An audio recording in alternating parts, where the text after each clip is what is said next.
Life brings us face to face with the undeniable truth that people come and go. We bond with others, build connections, and often anchor our emotions to those relationships. Yet, what happens when those bonds break? How do you handle the emotional weight when someone no longer occupies the same space in your life, or when you realize they've never shared the same emotional investment? You might ask, how do I stop caring? Or, can I truly detach emotionally without losing a piece of myself? This is where Stoicism, particularly the wisdom of Marcus Aurelius, offers us a path.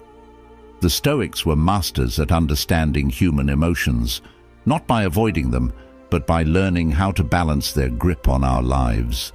Emotional detachment isn't about becoming cold or indifferent, but about regaining the power to act with clarity and inner peace.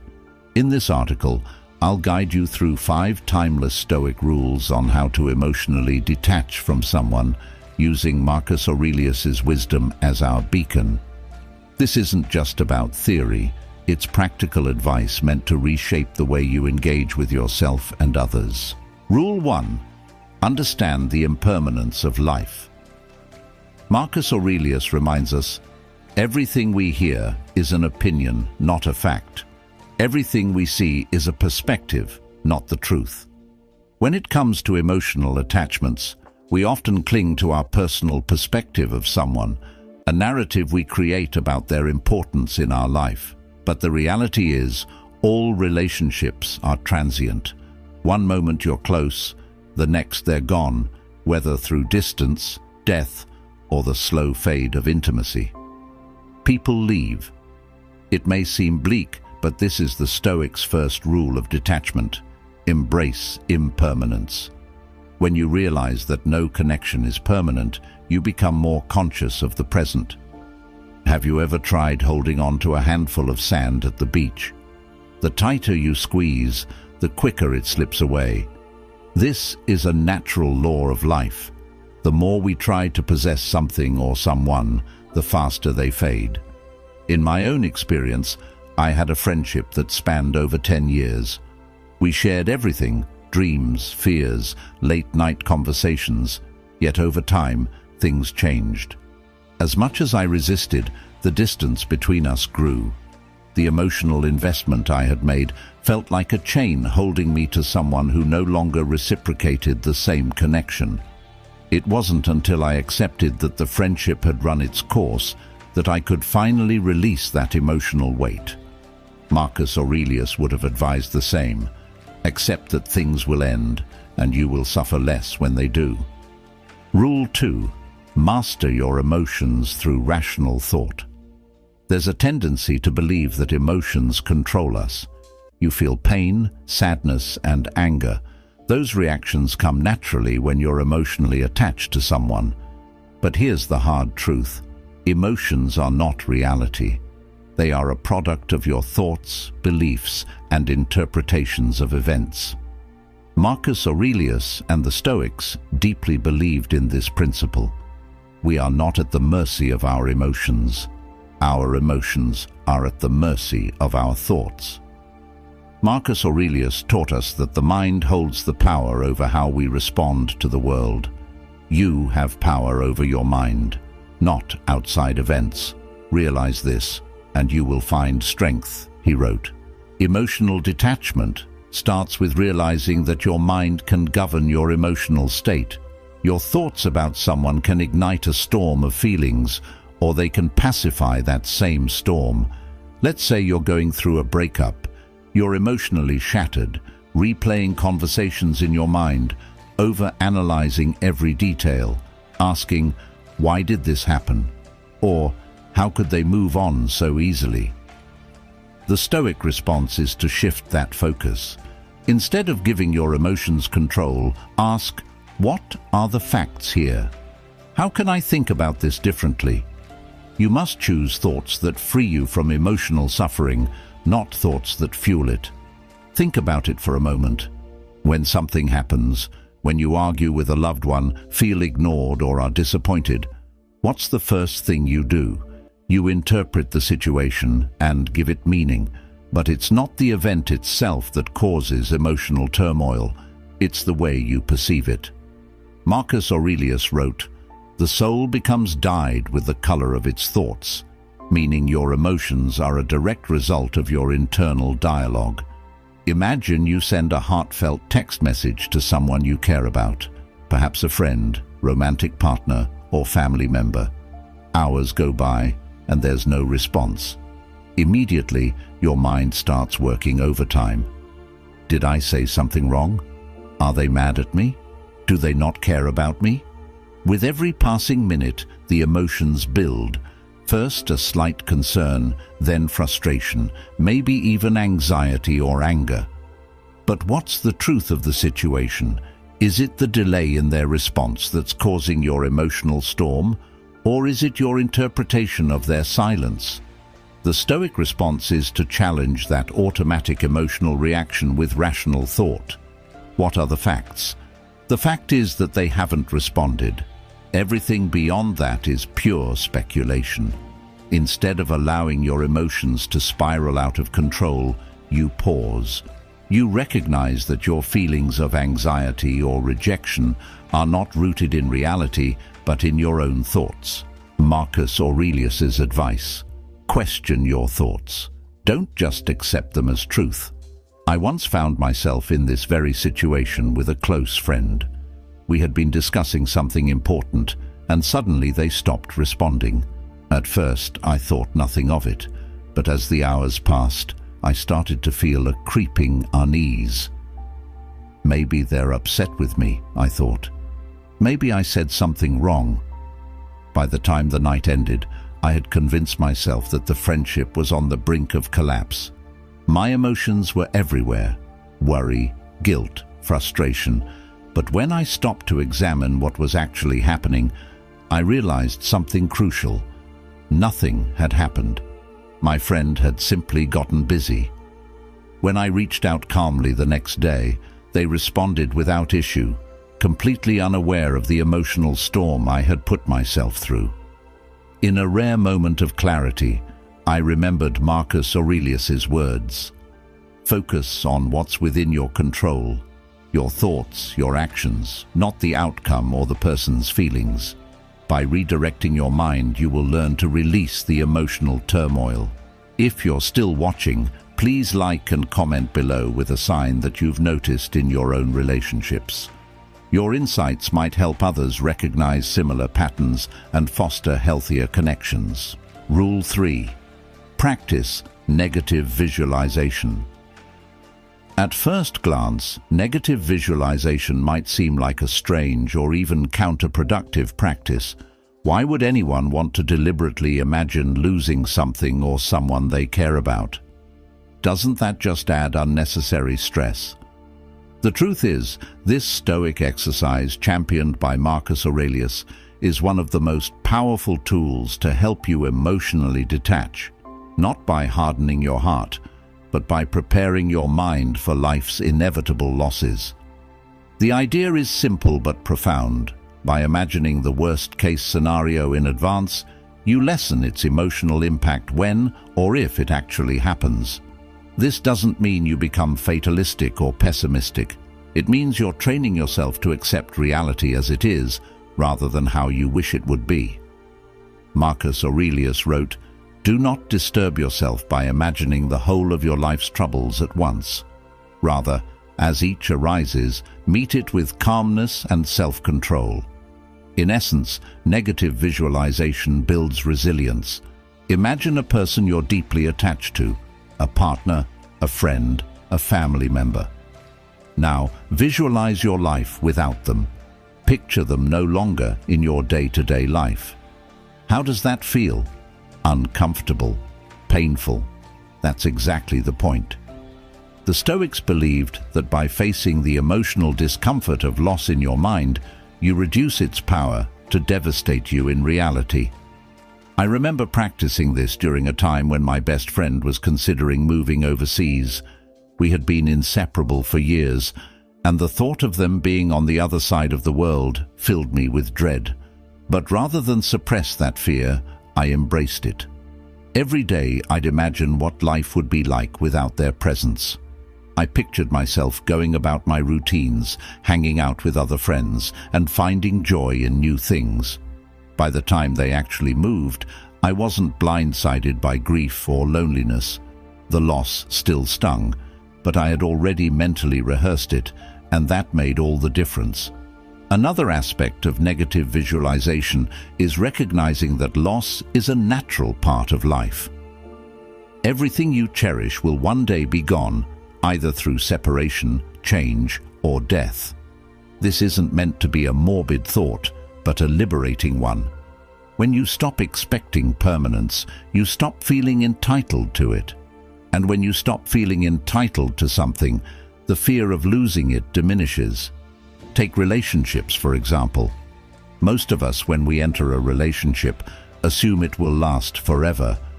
We don't plan for things to end. But the truth is, nothing is guaranteed. Rather than clinging to the false hope of permanence, the Stoic approach is to appreciate what you have while you have it, knowing that it will eventually change.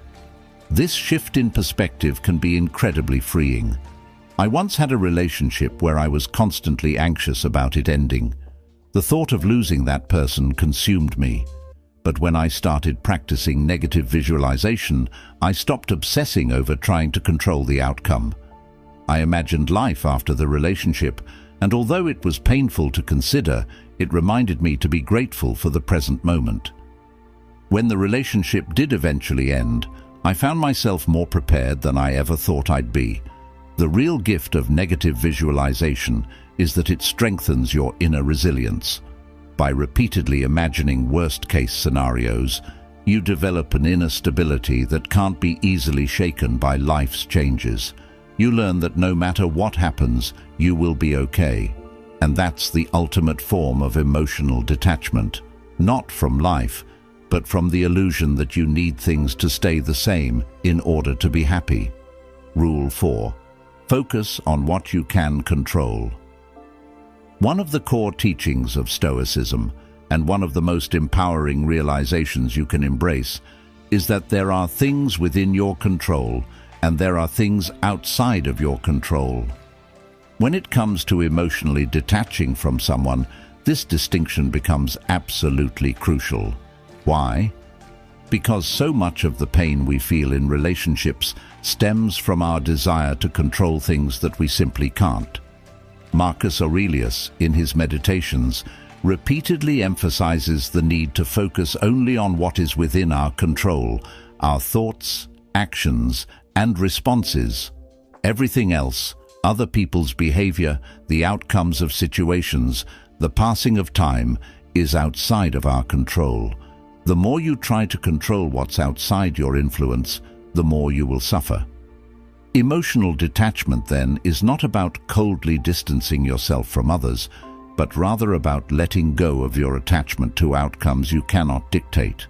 When you're deeply attached to someone, whether it's a romantic partner, friend, or family member, it's natural to want to influence how they feel about you.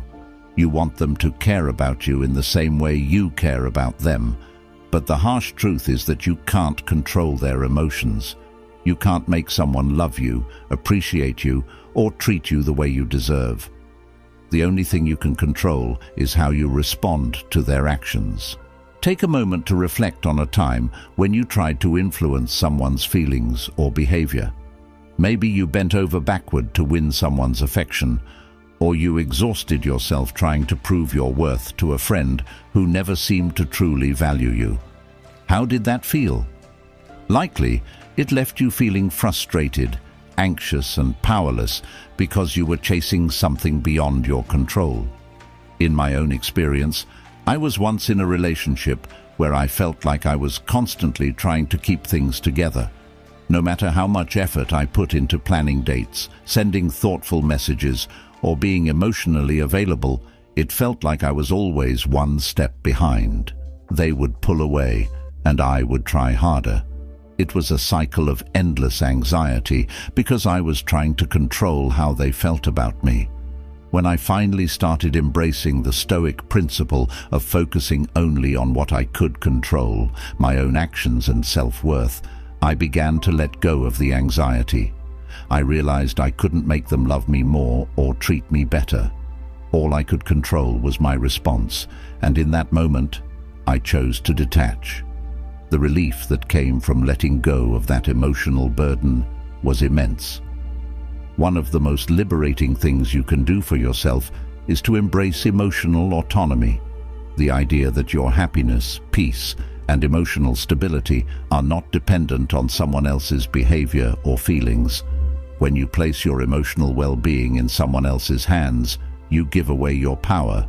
You become a prisoner to their actions, moods, and decisions. Imagine you're in a friendship where you constantly feel sidelined. Your friend doesn't make time for you like they used to, and you feel neglected. Naturally, this hurts, and you might find yourself ruminating on what you did wrong or why they've pulled away. But here's the key: their behavior is outside your control. The only thing within your power is how you choose to respond.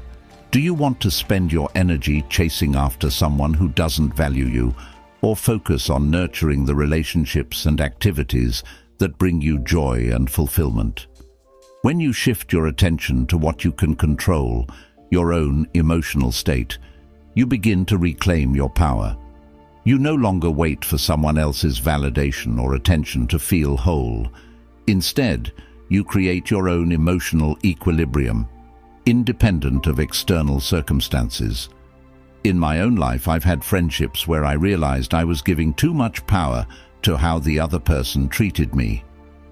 If they were distant or dismissive, I'd feel unworthy. If they were warm and attentive, I'd feel valued. It was an exhausting emotional roller coaster. But when I started applying Stoic principles, I made a conscious decision to stop tying my self-worth to how others acted. I began to focus on cultivating my own emotional well-being, independent of their behavior. This didn't mean I cared less. It meant I stopped letting their actions dictate my inner peace. The ultimate goal of emotional detachment isn't indifference, it's acceptance. Acceptance that life is unpredictable, that people are unpredictable, and that no matter how much we wish we could control everything, we can't. What we can do is accept things as they are, rather than as we wish they would be. Imagine you're dealing with a breakup. You feel lost, hurt, and overwhelmed by the situation. Your mind races with questions. What if I had done something differently? Why did this happen? Can I fix this? These are natural questions, but they're rooted in a desire to control something that has already happened, a desire to reverse the outcome. Instead of tormenting yourself with what-ifs, the Stoic response is to accept the reality of the situation.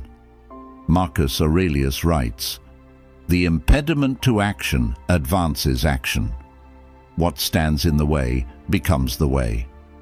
In other words, the obstacles we face are not hindrances. They are opportunities to grow. When you accept what's outside your control, you stop wasting energy trying to change the past or influence others and start focusing on how you can move forward. In one of the toughest times of my life, I experienced the sudden and painful loss of a relationship I thought was solid. At first, I was consumed by the desire to understand why it happened and what I could have done differently. But slowly, I realized the only way to find peace was to accept the situation as it was, not as I wanted it to be. I couldn't change the past, and I couldn't control how the other person felt. What I could control was how I reacted to that loss. Instead of clinging to what was gone, I embraced the present reality and found strength in acceptance. Rule 5. Reflect on the bigger picture. When you're deeply entangled in the emotions of a relationship or difficult situation, it's easy to lose perspective.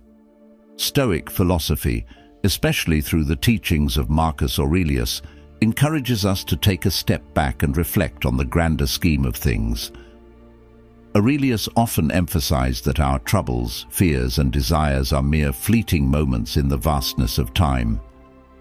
By adopting this broader viewpoint, emotional detachment becomes easier. Ask yourself important questions like, will this pain matter in 5 years? Or, does this person truly define my entire existence? Shifting your focus from immediate emotional turmoil to a higher level of reflection helps you realize that much of your distress is tied to temporary circumstances. Stoicism reminds us that no single person or event should wield such power over our emotional well-being. When you're overly attached to someone, it's easy to make them the center of your universe. Your happiness and self-worth can become entangled with their presence or absence in your life.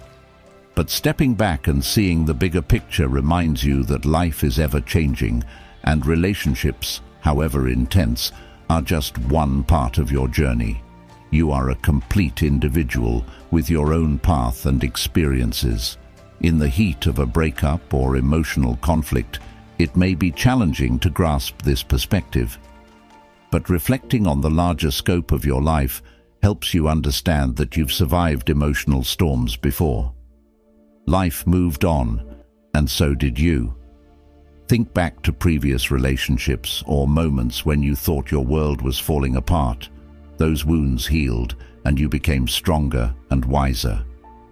This is the natural rhythm of life. In my own experience, I once went through a painful breakup that felt like the end of my world. For weeks, I fixated on the past, feeling like the future had lost its brightness. But with time, I allowed myself to reflect on the bigger picture and realized that this person, while important, was not the defining moment of my life. They were part of my journey, but not my entire story. By zooming out, I saw the relationship as just one chapter in a much larger narrative, and I began to emotionally detach. The Stoics, particularly Marcus Aurelius, emphasized the impermanence of all things: relationships, emotions, and situations. Everything in life is transient, and what truly matters is how we respond to these inevitable changes. By reflecting on the bigger picture, you cultivate a sense of inner peace, knowing that life will continue to flow regardless of your temporary attachments. This broader perspective allows you to emotionally detach, not because you stop caring, but because you understand that clinging too tightly to fleeting things only leads to unnecessary suffering.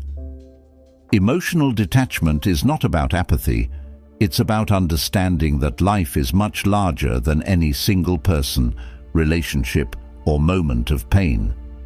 By seeing your life as a vast, interconnected web of experiences, you free yourself from the tunnel vision that emotional attachment can create. Ultimately, emotional detachment is not about shutting down your emotions or closing yourself off from the world. It's about building resilience and gaining control over how you respond to life's inevitable changes. The Stoic path offers not a quick fix, but a way to inner peace. By embracing impermanence, mastering your emotions through rational thought, and reflecting on the bigger picture, you will find that emotional detachment is an act of self-liberation.